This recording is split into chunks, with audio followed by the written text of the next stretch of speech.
Hey, it's Dick Burroughs for BRIC TV, and I am here at Prospect Park. And Prospect Park is celebrating its 150th anniversary. It was built in 1867. It is now a big celebration this year because anything that survives 150 years is either a big park or a New York City cockroach.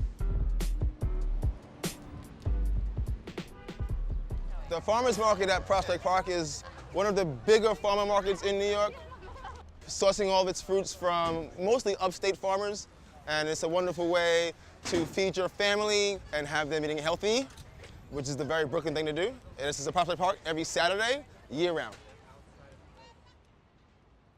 I'm sitting here with Sue Donahue, who is the president of the Prospect Park Alliance, and she's also the park administrator. And as you know, we're here giving you a 411 on the beauty of Prospect Park as it celebrates its 150th anniversary. So Sue, how does it feel to be leading such a historic institution? This park sees over 10 million visits every year. We describe it as Brooklyn's backyard, and we are in a borough where there are over 46 different languages that are spoken, and you see that all coming together in Prospect Park from all neighborhoods across Brooklyn, which is what makes it so fantastic. I know that Lakeside is a more recent addition to the park. The Lakeside Center is a $74 million project the Alliance took on in partnership with the city, and this allowed us to really reimagine both the facility and also the space. So we took what was just a skating rink for the winter and turned it into a year-round recreational facility. This is the splash pad. You can come and eat a little food while the kids splash around and be kids. What's good with the goats? We got a grant from New York State Parks to do Woodlands Restoration. And as part of that work, we brought in goats to help us with that effort. Goats, believe it or not, are incredibly good at invasive species removal. They'll eat anything. So we are seeing an incredible influx of beautiful birds and chipmunks. I was thinking of the turtles, and I know that when I approached them, they quickly jumped into the water. Has anyone ever got a chance to pet a turtle here? It's not something we encourage. Believe it or not, we do have snapping turtles. Not sure if these, I know turtles live a long time. I'm sure these weren't the original turtles. Who knows? But I do see you, turtle. You can't hide from me, buddy.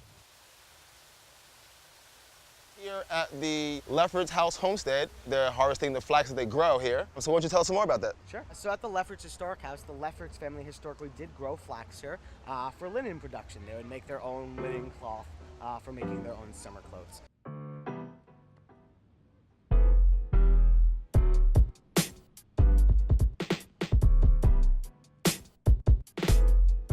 You get to this, spin this into the flaxen thread, put your flaxen thread on a loom, and you end up with a piece of linen cloth as the final product.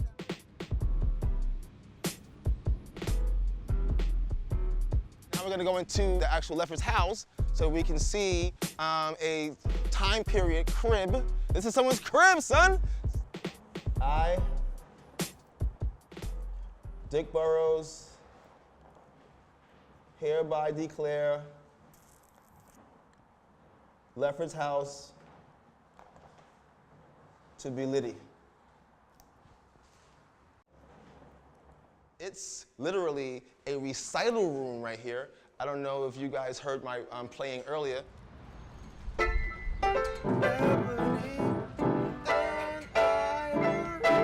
I will not do it again. So that house is a museum because people like to see them, the Addams family.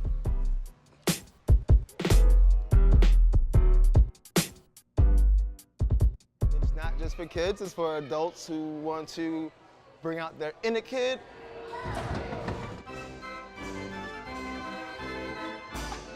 It's cheaper than the MTA, and like the MTA, it gets you nowhere. It's like maybe 3 minutes long. It makes you feel like you're doing something when it goes up and down.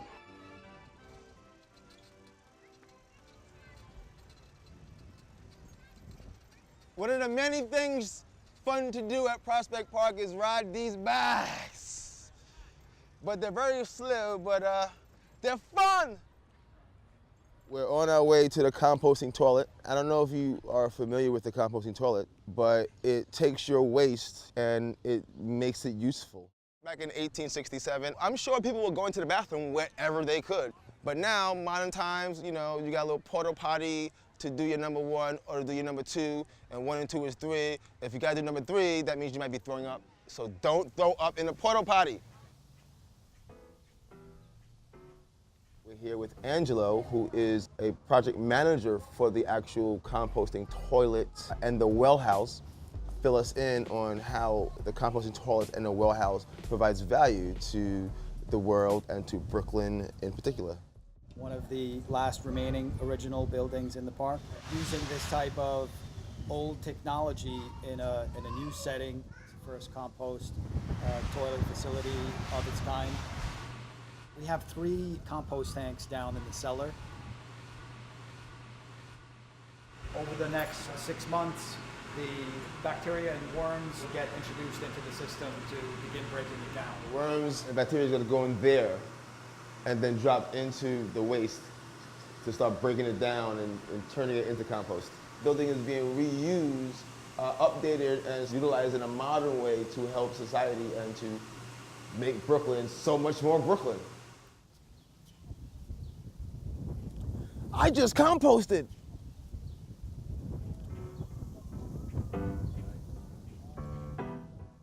This is beautiful.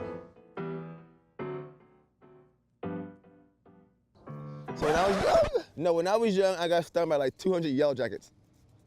And it had just made me really sort of about anything that flies and stings.